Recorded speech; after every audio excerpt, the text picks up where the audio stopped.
रखे सब पे नजर। लाइक करें, शेयर करें, सब्सक्राइब करें। Like, share, subscribe. पूर्व सपा नेता दीपक ने किया दुष्कर्म, करोड़ों की ठगी, पुलिस पर कार्रवाई न करने का आरोप। पूर्व सपा नेता दीपक गिरी के खिलाफ पीड़िता ने अपने वकील के साथ की प्रेस वार्ता। पूर्व सपा नेता दीपक गिरी के खिलाफ पीड़िता ने रविवार को गंगानगर स्थित एक रेस्टोरेंट में प्रेस वार्ता की। आरोप लगाया कि 4 साल तक दीपक ने उनको ब्लैकमेल किया, यौन शोषण करके 50 लाख से अधिक रुपए ऐंठ लिए। इसके अलावा 20 से 25 लाख रुपए के गहने भी ठग लिए। थाना भावनपुर में फिरौती, यौन शोषण, ब्लैकमेलिंग, धोखाधड़ी और जाति सूचक गालियों से संबंधित एफआईआर कराई, लेकिन पुलिस ने अभी तक कोई कार्रवाई नहीं की। प्रेस वार्ता में पीड़िता के साथ उनके वकील अब्दुल बहाब भी मौजूद रहे। पीड़िता ने बताया कि वे एक क्लास 1 महिला अधिकारी हैं। 2018 में दीपक गिरी ने दोस्ती के बहाने संपर्क बढ़ाया, फिर आपराधिक षड्यंत्र के तहत फेसबुक से नंबर लेकर कॉल किया और घर के बाहर बुलाया। फरवरी 2021 में एक मकान में बुलाकर कोल्ड ड्रिंक में नशीला पदार्थ पिलाकर बेहोश किया। दुष्कर्म करने के बाद उनकी अश्लील वीडियो, फोटो बनाकर ब्लैकमेलिंग करने लगा। इसके बाद लगातार 4 वर्षों तक धमकाकर यौन शोषण किया। इस दौरान 50 लाख से भी अधिक की रकम वसूल ली गई। अधिकतर भुगतान बैंक के ट्रांजैक्शन से हुए हैं, जिसके सबूत पीड़िता ने मीडिया के सामने पेश किए।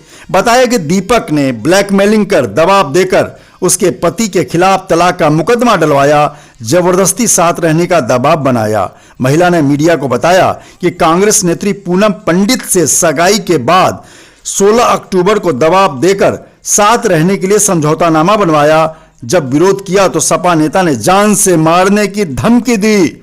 सोने चांदी के आभूषण बिलकवाकर आर्थिक रूप से कंगाल कर दिया। आरोप लगाया कि सपा नेता के पुलिसकर्मी पिता भाइयों ने उसके साथ सार्वजनिक रूप से बदसलूकी की, जाति सूचक गालियां दी और छेड़खानी करते हुए घसीटा, जिसकी वीडियो सोशल मीडिया पर वायरल है। इसके बाद 19 अक्टूबर को कांग्रेस नेत्री पूनम पंडित ने उनको एक रेस्टोरेंट के बाहर बुलाया।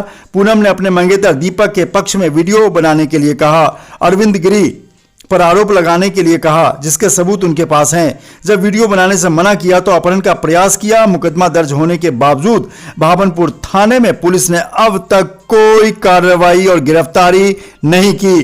पीड़िता बोली, एक सरकारी अधिकारी हूं, मुझे न्याय चाहिए। महिला अधिकारी ने भी बताया कि उसके पास सपा नेता की रिकॉर्डिंग और व्हाट्सएप चैट हैं, जिसमें आरोपी स्वयं पैसे के लेन देन, अश्लील फोटो भेजने, गालियां और धमकियां देने की बात कर रहा है। सुना जा सकता है। पीड़िता ने कहा कि मुझे न्याय चाहिए, मैं एक सरकारी अधिकारी हूं। 4 साल तक मेरी इज्जत और मेरे मेहनत की कमाई लूटी गई। अब मैं मुख्यमंत्री योगी आदित्यनाथ से न्याय की गुहार लगाती हूं। इस मामले में त्वरित कार्रवाई कर आरोपियों को गिरफ्तार किया जाए। महिला के सवाल जो पुलिस को कटघरे में खड़ा कर रहे हैं। कहा कि जब एक क्लास 1 महिला अधिकारी के साथ ऐसा हो सकता है तो आम महिलाओं की सुरक्षा की क्या गारंटी है? बड़ा सवाल पीड़िता ने उठाया।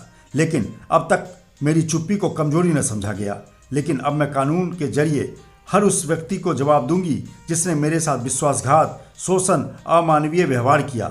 जहां एक छेड़छाड़ करने पर योगी पुलिस के आरोपी पैर में गोली मार रही है, वहीं एक महिला अधिकारी के साथ बलात्कार और ब्लैकमेल के बाद एफआईआर होने के बावजूद मेरठ की पुलिस खामोश क्यों है? आरोपी ने 1 करोड़ 40 लाख की वसूली कर ली, जिसके सबूत हमारे पास हैं, लेकिन पुलिस कार्रवाई क्यों नहीं कर रही है? सोने चांदी का आभूषण बिकवाकर उसे आर्थिक रूप से कंगाल कर दिया गया। उसके पति से तलाक लेने का दबाव डालता रहा। मैडम बताइए कैसे प्रेस कॉन्फ्रेंस बुलाइए, पहले एक समरी बता दीजिएगा आपने। भैया सब किस पहले तो आप सभी को मेरा नमस्कार। और यहाँ आने के लिए, सच को उजागर करने के लिए आप सभी यहाँ आए हैं, और मैं भी आज अपने लॉयर के साथ में यहाँ सच को उजागर करने के लिए आप सभी के समक्ष बैठी हूँ। मेरे द्वारा जो मुकदमा 337/25 जो थाना भावनपुर में दर्ज कराया गया है, जो दीपक गिरी एवं 4 अन्य लोगों के विरुद्ध है, उसके संबंध में ये मैं पीसी कर रही हूँ। दीपक गिरी के द्वारा कुछ चैनलों के माध्यम से, कुछ सोशल मीडिया के माध्यम से कुछ आरोप मेरे पर लगाए गए।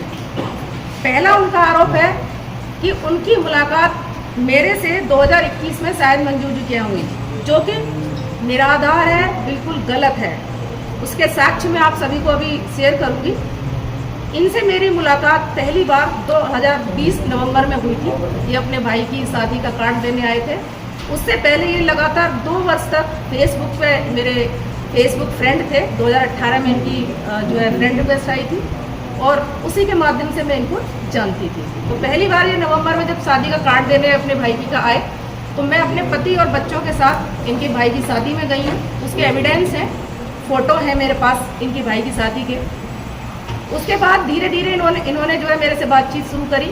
बातचीत शुरू होते होते फरवरी 21 को ये मेरे को बहाने से बुलाते हैं कि कहीं चलना है तो आप मेरे साथ चल सकती हैं, मैं लेके चलूँगा अपनी गाड़ी से, आपके घर के नज़दीक से ही ले लूँगा। तो मैं अब मेरे घर के पास से अपनी गाड़ी से आते हैं और वहीं से ये फिर मुझे लेकर सीधे गंगा सागर में बी ब्लॉक में एक मकान है, संजीव कुमार जी के नाम से वो मकान था जिसमें किराए पर ये रहते थे। और ये वहाँ मुझे लेकर के जाते हैं, कोल्ड ड्रिंक में नशीला पदार्थ कुछ मिलाते हैं। उसके बाद वो कोल्ड ड्रिंक मुझे ऑफर करते हैं, मैं कोल्ड ड्रिंक पीती हूँ। उसके बाद मुझे बेहोशी हो जाती है, बेहोशी की हालात नहीं है। मेरे साथ दुष्कर्म करते हैं, बलात्कार करते हैं। जब मुझे होश आता है तो मेरी जो स्थिति थी वो अस्त व्यस्त थी। मैं एक सामाजिक महिला थी, अधिकारी हूँ, क्लास 1 अधिकारी हूँ और इसी डर की वजह से मैंने जो है वो बात किसी को नहीं बताई, क्योंकि इन्होंने मुझे ब्लैकमेल किया कि अगर तुमने कुछ शिकायत करी, पुलिस में करी या कहीं भी, तो मैं ये सब फ़ोटो और जो वीडियो है, मैं ये फ़ोटो वीडियो वायरल कर दूंगा जो मेरे द्वारा तुम्हारे न्यूड फ़ोटो बनाए गए। तो इनकी इसी धमकी की वजह से और अपनी एक सामाजिक प्रतिष्ठा की वजह से मैं चुप रही और ये उन्हीं वीडियो और फोटोज़ के आधार पर ये लगातार 4.5 साल तक मेरा आर्थिक और यौन शोषण करते रहे। आर्थिक शोषण के कुछ सबूत मैं आप लोगों को, कुछ ट्रांजैक्शन डिटेल मैं आपको दिखाना चाहूँगी। सबसे पहले इन्होंने जो मेरे से पैसा लिया, ये डिटेल है, अगर मैं एक एक दिखाऊंगी तो बहुत प्रॉब्लम होगी। अभी शो कर दीजिए। ये डिटेल्स है जो मैंने हाथ से बनाया है, ये ट्रांजैक्शन डेट के साथ में है जो इन्होंने पैसा मेरे अकाउंट से लिया है। ठीक है, हाथ पीछे रखो यार, वो हाथ पीछे रखो जाएगा यार, वो कैमरा ये ट्रांजैक्शन, ये सबूत है इस बात के कि ये 2021 से किस तरह से मेरे से पैसे ले रहे हैं और ये करीब 6 महीने के अंदर मेरे से 35 से 40 लाख रुपए ले चुके थे। 20 से 25 लाख की जो मेरी शादी की जो स्त्री धन होता है, जो गहने होते हैं, वो भी ले चुके थे। अब इनका दूसरा विवाद जो इनका बयान है, मेरे पर आरोप है कि टेंडर के लिए ये सारा है, जो विवाद है वो टेंडर को लेकर है। ये आप ट्रांजैक्शन पहली जो आप देखेंगे, ये मेरी पहली ट्रांजैक्शन है 12 अप्रैल की है, जो 8 लाख रुपए मैंने इनके खाते में 12 अप्रैल 2021। इनको जो टेंडर मिला है वो नवंबर 2021 में मिला है और जो सरकार की गाइडलाइन है, ई निविदा के माध्यम से जो टेंडर होते हैं, ई निविदा के माध्यम से वो टेंडर हुआ था जिसमें बहुत पारदर्शिता होती है, किसी की कोई पार्शलिटी नहीं होती है। अप्रैल में आप मेरे से पैसा लेना शुरू करते हैं, नवंबर पे आप आरोप लगा रहे हैं कि आप टेंडर के लिए, टेंडर में आदमी पैसा लेता है या देता है, इतने तो आप सब जानते हैं।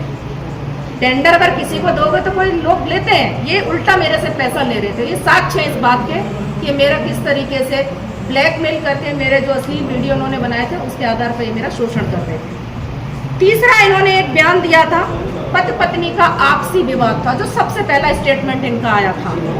पति पत्नी का विवाद था तो हम मवाना चाहते हैं अपना विवाद सुलझाने के लिए। पति पत्नी का कोई विवाद नहीं था।